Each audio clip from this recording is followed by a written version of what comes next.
নমস্কার। উপস্থিত সকলকে আমার আন্তরিক প্রীতি, শুভেচ্ছা, ভালোবাসা, বড়দের শ্রদ্ধা ও নমস্কার জানিয়ে প্রত্যেকদিনের মতন আজকে একটা অনুষ্ঠান করবার চেষ্টা করছি।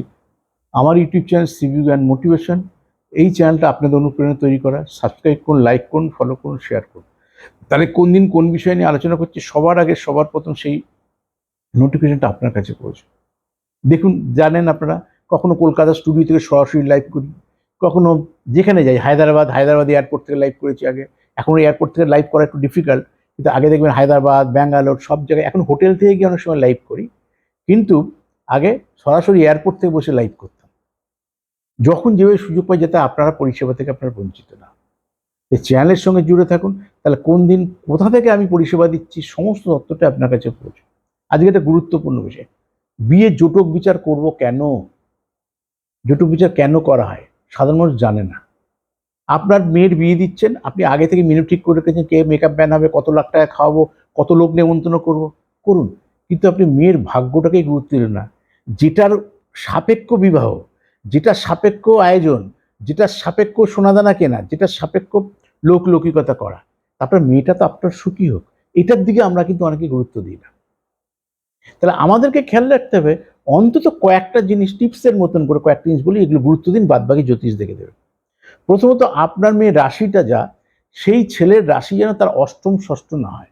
হয়তো বুঝতে পারলেন না। ধরুন, উদাহরণ দিয়ে বলছে, আপনার মেয়ের হচ্ছে মেষ রাশি, হতেই পারে, তাহলে আপনি কন্যা রাশির জাতক আর বা বৃশ্চিক রাশির জাতক জাতিকার সঙ্গে বিয়ে দেবেন না। জাতক জাতিকা এই অর্থে বলছি, ওটা ছেলে হতে পারে, ছেলে হলে মেয়ে হবে, মেয়ে হলে ছেলে হবে, দ্যাট ইজ জাতক জাতিকা। তাহলে আপনার যদি মেষ রাশির সন্তান হয়, তাহলে কন্যা রাশি আর হচ্ছে বৃশ্চিক রাশির জাতক জাতিকার সঙ্গে দেবেন। আপনার যদি হতেই পারে কর্কট রাশি, তাহলে মকর রাশির জাতক জাতিকা, ধনু রাশির জাতক জাতিকার সঙ্গে দেবেন না। আপনার যদি তুলা রাশির জাতক জাতিকা হয়, আপনার সন্তান তুলা রাশির হয়, তাহলে বৃষ রাশি বা মীন রাশির জাতক জাতিকার সঙ্গে দেবেন না। হতেই পারে আপনার কন্যা রাশি, তাহলে মেষ রাশি আর কুম্ভ রাশির জাতক জাতিকার সঙ্গে দেবেন না। এইগুলো প্রথম বর্জন করবেন, এটা হলো ফার্স্ট। আপনার জন্ম মাস, একটা বাচ্চার জন্ম মাস আছে, বৈশাখ মাসে জন্ম, বৈশাখ মাসে যদি জন্ম মাস হয়, তাহলে আপনি কোন মাসের সঙ্গে জন্ম মাসে দেবেন না? তাহলে প্রথম দেবেন না আপনি যে আশ্বিন মাসে আর অঘ্রাণ মাস, এই দুটো মাসের সঙ্গে দেওয়া যাবে না, যাবে না।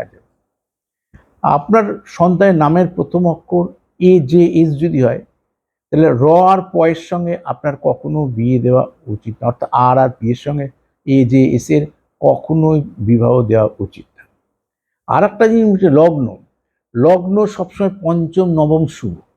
তো পঞ্চম নবম, পঞ্চম মানে কাকে বলে? 5 নম্বর ঘর। আপনার মিথুন লগ্ন, পঞ্চম হচ্ছে কন্যা। তো কন্যা যদি আপনার সেই জামাইয়ের হয় বা যার সঙ্গে বিয়ে দিচ্ছেন, ওই লাইন খুব ভালো। আবার যদি আপনার মীন লগ্ন হয়, মীন লগ্নের পঞ্চমকে, মীন যদি 1 ধরি, সবসময় সেটাকে 1 ধরে নেবে, তাহলে ওইটা 2, বৃষ 3, মিথুন 4, কর্কট 5। তা কর্কট লগ্নের জাতক বা জাতিকের সঙ্গে বিয়ে দিলে আপনার ভালো হয়। ধরুন আপনার কর্কট লগ্নেরই আপনার সন্তান, তার 5 নম্বর গুণ কর্কট 1, ওটা 2, সিংহ 2, 3, 4, 5, তার বৃশ্চিক লগ্নের জাতক জাতিকা হলে ভালো। এইভাবে ঠিকভাবে জটক বিচার করে যদি বিয়ে দিতে পারেন, এইবার বিয়ের অর্থ খরচ, সামাজিকতা সমস্তটা আপনার মূল্যায়ন হবে। তারপর তো আমি দেখে নেবো মাঙ্গলিক আছে কিনা, কোনো শুনফাযোগ অনফাযোগ কোনো আছে কিনা, চাঁদের বোথ সাইড গ্রহ আছে কি নেই, থাকলে কোথায় আছে। এই বিয়ের পরে এর ইমপ্রুভমেন্ট হবে না বিয়ের পর ডিমোশন হবে? ডিমোশন হলে সমস্ত দোষ এখনো কিন্তু মেয়েদের হয়। কিন্তু ডিমোশন যে সেই ছেলেটার ছকের মধ্যেই ছিল, যে বিয়ে করার পর বউ যখন আসবে আস্তে আস্তে তার সেই দশান্তদশা খারাপ, তার জীবনে ডিমোশন আসবে। কিন্তু লোকে শাশুড়িরা ভাবে বোধহয় আমার বৌমা আসার পর আমার খারাপ হচ্ছে। সে সত্যি কথা, বৌমা আসার পরেই কিন্তু হলো, কিন্তু সেই ছেলেটার ছকের মধ্যেই তো আছে। তাহলে ছেলেটার উপযুক্ত টাইম, প্রত্যেকের সব কিছু একটা উপযুক্ত টাইমে। এবার এই যে আম ফল, জীবনে ফল, তার তো একটা সিজন টাইম থাকবে যে এই সময়টাই ফলটা হয়। আমরা সময়ের ফল খাই, অসময়ের ফল এক আধটা এনজয় করার জন্য খাই। ঠিক সেরকম উপযুক্ত বিবাহের একটা উপযুক্ত সময় আছে। সেই সময়টা সেই জাতকের চলছে কিনা, সেই জাতিকের চলছে না। কোন দশা, কোন অন্তশা, কোন প্রত্যাশা আমার সন্তানের বিয়ে দেবো, যেখানে আমার সন্তানের সারাটা জীবন সুখী হবে।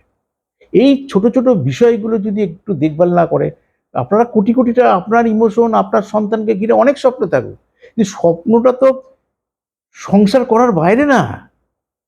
এটাকে একটু গুরুত্ব দেওয়ার চেষ্টা করুন। আমি শ্রী বিবেকানন্দ আপনার সঙ্গে ছিলাম, আছি, থাকবো। নমস্কার।